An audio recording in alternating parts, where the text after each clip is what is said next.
मैं बहुत ज़्यादा एक्साइटेड हूँ। सिंस पाकिस्तान इंडिया का मैच है तो ऑब्वियसली बहुत ज़्यादा हाइप क्रिएट होती है इस चीज़ की।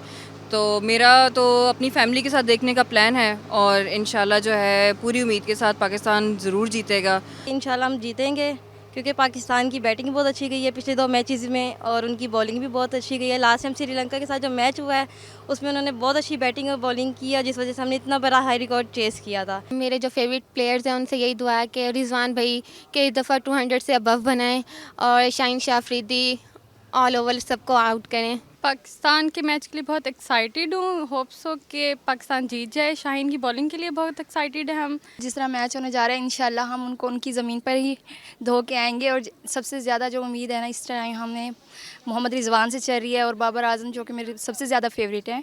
और सबको इंडिया वालों को बता दें कि जो हमारा किंग है वो सिर्फ बाबर आजम ही है, विराट कोहली नहीं। बहुत एक्साइटमेंट है क्योंकि मैं खुद क्रिकेट लवर हूँ, तो मुझे बहुत खुशी हो रही है कि इंडिया और पाकिस्तान का वैसे भी बहुत बड़ा टाकरा होता है। तो बस बाबर आजम से बहुत उम्मीदें हैं। फर्स्ट 2 मैचेस में वो नहीं इतना ज़्यादा मतलब रोल अपना प्ले कर सका, लेकिन मुझे बहुत ही ज़्यादा उम्मीद है कि नेक्स्ट मैच में वो सेंचुरी ज़रूर करेगा और वो करके दिखा देगा क्योंकि वो किंग बाबर है। वो इवेंट है जो जिसके लिए सब वेट करते हैं। 14 अक्टूबर, मतलब एक नाम से ही पता चल रहा है, थ्रिल्स आ जाती हैं कि इंशाल्लाह इंशाल्लाह चाहे इंडिया में खेला जा रहा है लेकिन जीतेगा पाकिस्तान ही।